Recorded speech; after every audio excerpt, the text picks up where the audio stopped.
ഇവിടെ വളരെ ഗൗരവത്തിലുള്ള ഒരു പ്രശ്നം 2011 രജിസ്റ്റർ ചെയ്ത ലണ്ടൻ, ഇറ്റലി, ജർമ്മൻ തുടങ്ങിയ രാജ്യങ്ങളിലെല്ലാം പ്രവർത്തിക്കുന്ന ഒരു കമ്പനിയാണ് എക്സലോജിക് കൺസൾട്ടിംഗ് എന്ന കമ്പനി.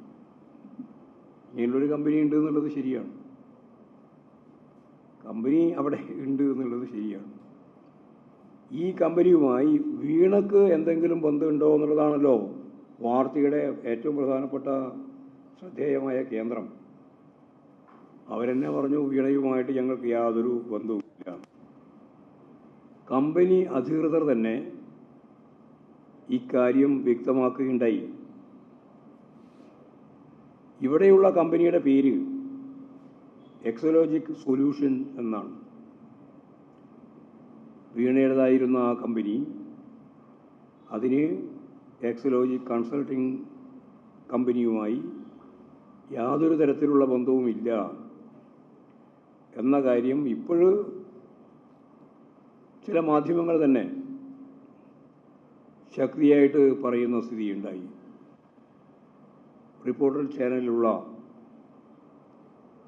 അരുൺകുമാർ, ഞാൻ പേരെടുത്ത് ബോധപൂർവ്വം തന്നെ പറയുകയാണ്, ഇങ്ങനെ ഒരു വാർത്ത വന്നപ്പോൾ പ്രതിപക്ഷ നേതാവിനോടും അതുപോലെ ഈ ആരോപണം ഉന്നയിച്ച വ്യക്തികൾ ഉൾക്കൊള്ളുന്ന കേരളത്തിലെ അഴിമതി ആരോപണം ഉന്നയിക്കുന്നവരോടും ചോദിച്ചു,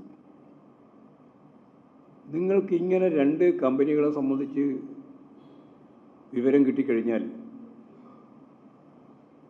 ഇത് രണ്ടും, സൊല്യൂഷനും അതുപോലെ തന്നെ കൺസൾട്ടിങ്, രണ്ടും ഒന്നാണെന്ന് നിങ്ങൾ എന്തടിസ്ഥാനത്തിലാണ് വാർത്ത ചമച്ചത് എന്ന് അദ്ദേഹം ചോദിച്ചു. എക്സലോജിക് സൊല്യൂഷനും എക്സലോജിക് കൺസൾട്ടിങ് ഒരു കമ്പനിയാണ് എന്ന് നിങ്ങൾ എങ്ങനെയാണ് നിഗമനത്തിലെത്തിയത് എന്ന് അദ്ദേഹം ചോദിച്ചു. മറുപടി ഉണ്ടായിരുന്നില്ല. ഇപ്പോൾ രണ്ടും രണ്ട് കമ്പനിയാണ്.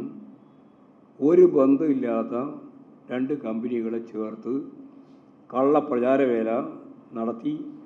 ആ കള്ളപ്രചാരവേല പത്രത്തിൻ്റെ ഫ്രണ്ട് പേജിൽ മുന്നോട്ടേക്ക് വെച്ച് അതിനെല്ലാം ഒരു വസ്തുതാപരമായ പശ്ചാത്തലമുണ്ട് എന്ന് വരുത്താൻ മനോരമ ഉൾപ്പെടെ ശ്രമിക്കുകയും ചെയ്തു.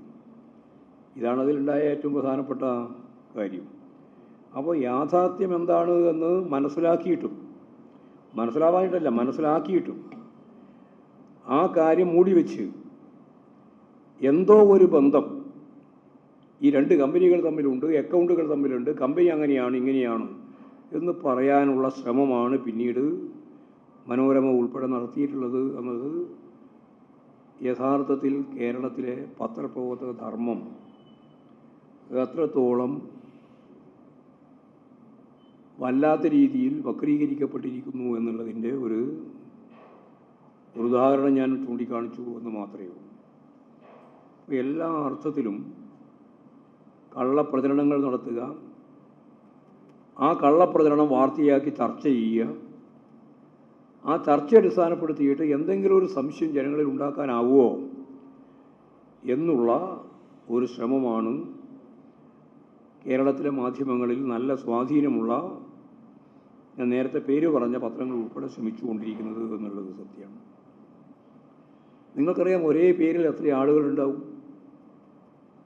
ഒരേ പേരിൽ സ്ഥലങ്ങൾ തന്നെ ഒരേ പേരിലുള്ള സ്ഥലങ്ങളുണ്ട്. നിങ്ങൾക്കറിയാം, ദുബായിൽ പ്രവർത്തിക്കുന്ന ഒരു വൻകിട കമ്പനിയുടെ പേർ പിണറായിയുടെ കമ്പനി എന്ന് സാമ്യമുള്ള കാര്യം ചൂണ്ടിക്കാണിച്ച് ഒറ്റ ദിവസം കൊണ്ട് എന്തൊക്കെ വാർത്തയാണ് ഇവിടെ സൃഷ്ടിച്ചത്. ആ കള്ളക്കഥയാണ് ഒളിഞ്ഞുപോയത്. ജനിക്കുമ്പോൾ തന്നെ തകർന്നു പോയ കള്ളമാണ് ഇന്നലെ മനോരമ റിപ്പോർട്ട് ചെയ്തതും BJP-കാരനായ ഷോൺ ജോർജ് ആവർത്തിച്ചതുമായ അബുദാബിയിലെ അക്കൗണ്ടിൻ്റെ കഥ.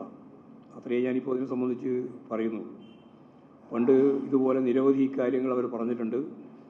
അതൊന്നും കേരളത്തെ സംബന്ധിച്ചിടത്തോളം ഇടതുപക്ഷ ജനാധിപത്യ മുന്നണി ഗവൺമെൻറ്റിനെയും അതുപോലെ തന്നെ മുഖ്യമന്ത്രിയെയും കുടുംബത്തെയും സംബന്ധിച്ച് ഒരു തെളിവും ഇന്നേ വരെ ഈ കെട്ടിപ്പൊക്കിക്കൊണ്ടുവന്ന നിരവധി കേസുമായിട്ട് ബന്ധപ്പെട്ട് ഒന്നുപോലും ഒരു തെളിവും കൊണ്ടുവരാൻ സാധിക്കാതെ വളരെ പ്രയാസപ്പെട്ട് നിൽക്കുന്ന ഒരു സാഹചര്യത്തിലാണ് ഷോൺ ജോർജ് പുതുതായിട്ട് അവതരിച്ചത്. ഒരു കാര്യവും അതിൻ്റെ ഭാഗമായിട്ട് ഉണ്ടാവാൻ പോകുന്നില്ല എന്ന കാര്യമാണ് പറയാനുള്ളത്.